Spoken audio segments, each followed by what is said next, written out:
Hello dear students, once again welcome back to our channel Gyan lab. I hope कि आपके PCMB के board exams खत्म हो चुके हैं। अब किसी का अगर कोई बायफोकल सब्जेक्ट बचा है तो आप उसकी भी प्रिपरेशन करते रहो, लेकिन साइड बाय साइड आपको सीईटी की भी तैयारी स्टार्ट करनी है, क्योंकि सीईटी एग्जाम्स आपके 11 अप्रैल से स्टार्ट होने वाले हैं। सीईटी का जो रजिस्ट्रेशन प्रोसेस है उसकी डेट एक्सटेंड हो चुकी है, तो मैं आपका ज्यादा टाइम नहीं वेस्ट करूंगी, मैं आपको फटाफट बता देती हूँ। जिन जिन बच्चों ने बोर्ड एग्जाम्स की प्रिपरेशन के टेंशन में अपना अपना सीईटी का फॉर्म नहीं भरा था या अभी तक बीएससी नर्सिंग सीईटी का फॉर्म नहीं भरा है, अब आपके पास थोड़े ही दिन बचे हैं, तो ये फटाफट से रजिस्ट्रेशन कर लो। क्योंकि जैसे ही आप अपने एमएसटी सीईटी के ऑफिशियल वेबसाइट पे जाओगे, ये आप खुद भी चेक कर सकते हो, cetcell.mahacet.org। जैसे ही आप यहाँ पर आते हो, थोड़ा सा नीचे स्क्रॉल करो, यहाँ पर आपको दिखाई देगा date extension for MST CET and for BSc nursing CET. ये देखो, यहाँ पर आपको जो नोटिस नंबर एमएसटी सीईटी वाला एक्सटेंशन का डेट दिखाई दे रहा है, कहाँ गया? हाँ, एमएसटी सीईटी और notice number 7 final extension registration for MST CET PCM PCB, ये कब तक का आपको डेट एक्सटेंड करके मिला है? जिन्होंने अभी तक रजिस्ट्रेशन नहीं किया था, आपके पास आज का टाइम है और कल का टाइम है, यानी 25 फरवरी से लेकर 27 फरवरी तक का टाइम है रजिस्ट्रेशन करने का। अगर आप लोगों ने अभी भी रजिस्ट्रेशन नहीं किया तो फिर से रजिस्ट्रेशन विंडो नहीं ओपन होगी। इस साल आपके सीईटी अटेम्प्ट 2 बार होने वाले हैं, एमएसटी सीईटी एग्जाम 2 बार होने वाली है, नर्सिंग सीईटी 2 बार नहीं होने वाली है। तो एमएसटी सीईटी का जो फर्स्ट अटेम्प्ट होगा वो 11 अप्रैल से स्टार्ट होगा और जो सेकेंड अटेम्प्ट होगा वो 10 मई से स्टार्ट होगा। दोनों अटेम्प्ट के लिए आपको फॉर्म अभी भरना पड़ेगा। आप ऐसा सोचोगे कि फर्स्ट अटेम्प्ट होने के बाद मैं सोचूंगा सेकेंड अटेम्प्ट का फॉर्म भरूं कि नहीं भरूं, तो ऐसा नहीं होने वाला है। फर्स्ट अटेम्प्ट होने के बाद सेकेंड अटेम्प्ट के लिए सीईटी का रजिस्ट्रेशन विंडो फिर से स्टार्ट नहीं होगा, क्योंकि अभी तक ऐसा कोई भी इंस्ट्रक्शन नहीं आया है कि फिर से रजिस्ट्रेशन विंडो स्टार्ट होगा।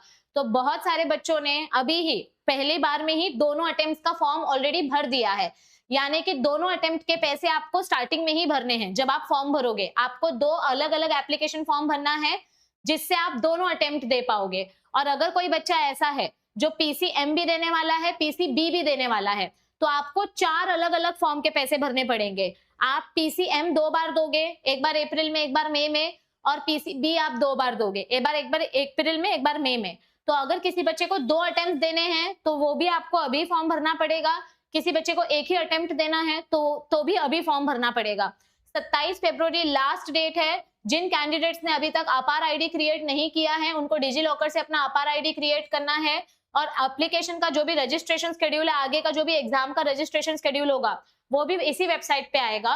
99% आपके एग्जाम 11 अप्रैल से ही स्टार्ट होंगे। एग्जाम के डेट्स में ज्यादा कुछ चेंजेस नहीं होने वाले हैं। तो प्लीज जिसने जिसने सीईटी का रजिस्ट्रेशन नहीं किया है, सीईटी का रजिस्ट्रेशन कर लो, और जिसने जिसने नर्सिंग एग्जाम का रजिस्ट्रेशन नहीं किया है, नर्सिंग एग्जाम का भी डेट एक्सटेंशन हुआ है, नोटिस नंबर 4। नर्सिंग एग्जाम का डेट रजिस्ट्रेशन कब तक बढ़ा दिया गया है? हाँ, ये देखो, आपका जो एक्सटेंशन है, डेट का जो एक्सटेंशन है, it is extended up to 16 March.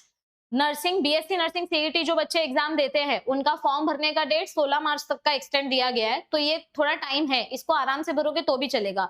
Nursing का एग्जाम आपका 6 में और 7 में, ऐसे 2 दिन में कंडक्ट किया जाएगा। आधे बच्चों का 6 तारीख को होगा, आधे बच्चों का 7 तारीख को होगा, और उसके बाद सेकेंड अटेम्प्ट चालू होगा एमएसटी सीईटी का। तो नर्सिंग का फॉर्म भी भर लो, टाइम है, अच्छे से भर लो। एमएसटी सीईटी का रजिस्ट्रेशन नहीं किया है तो एमएसटी सीईटी का रजिस्ट्रेशन कर लो। और नीट एग्जाम का भी लास्ट डेट फॉर्म भरने का 8 मार्च है, उसके पहले नीट का फॉर्म भी भर लो जिनको भरना है। तो ये सारी इंपॉर्टेंट डेट्स थी जो मैंने आपको बता दी हैं। इसके अलावा एक बहुत ही इंपॉर्टेंट इंफॉर्मेशन जिनको नहीं पता उनको मैं बता देती हूँ कि हमारा वरदान बैच ऑलरेडी स्टार्ट हो चुका है। हमने वरदान बैच में अपने लाइव लेक्चर्स रीस्टार्ट कर दिए हैं। यहाँ पर हमारे 2 चैप्टर्स खत्म हो चुके हैं, तीसरा चैप्टर स्टार्ट हो चुका है। वरदान बैच में आपका पूरा बायोलॉजी सिलेबस लाइव में करवाया जा रहा है, और वो भी एमसीक्यू प्रैक्टिस के साथ। और अगर आप वरदान बैच लेते हो तो आपको इसमें मॉक टेस्ट फ्री में मिलता है, और मॉक टेस्ट में आपको बहुत सारे एमसीक्यूज दिए गए हैं, कम से कम 3 से 4 हजार एमसीक्यूज दिए गए।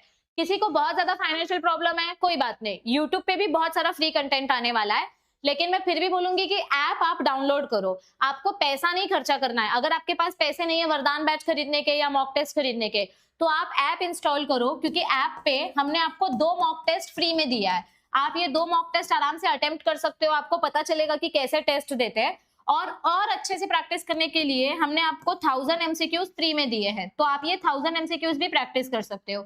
एमएसटी सीईटी 2025 के फोल्डर में आपको ये सारे एमसीक्यूज मिल जाएंगे। इसके अलावा भी आपको हमने बहुत सारा मटेरियल फ्री में दिया है, बस आपको ऐप इंस्टॉल करके चेक करना है। और अगर किसी बच्चे के पास थोड़े पैसे कम है, वो वरदान बैच अगर ज्वाइन नहीं कर सकता, तो आप अलग से मॉक टेस्ट वाला बैच ज्वाइन कर लो, क्योंकि थियोरी तो आप तो भी टेक्स्ट बुक से पढ़ लोगे, मेरे यूट्यूब के फ्री लेक्चर्स देख के आप वीडियोस भी अंडरस्टैंड कर लोगे, लेकिन मॉक टेस्ट प्रैक्टिस करना सबसे ज्यादा जरूरी है। जो बच्चा अपने सीईटी एग्जाम को लेकर सीरियस है, अगर उसने मॉक टेस्ट प्रैक्टिस नहीं किया तो उसका सीईटी एग्जाम में अच्छा मार्क्स नहीं आएगा, ये मैं क्लियर कट बोल रही हूँ, क्योंकि प्रैक्टिस करने से ही आपको पता चलता है कि आपकी कितनी प्रिपरेशन हुई है और कितनी प्रिपरेशन नहीं हुई है। तो आई होप कि इस वीडियो से आपको हेल्प मिलेगी। इस वीडियो को अपने सारे फ्रेंड्स के साथ शेयर करो। आप लोगों के लिए यूट्यूब पे मैं बहुत सारा फ्री कंटेंट लाने वाली हूँ, तो चैनल को सब्सक्राइब करके फ्रेंड्स के साथ शेयर करके रखो। वीडियो अच्छी लगे तो नीचे कमेंट करो, and I will see you all very soon. Till then stay tuned, bye bye, take care.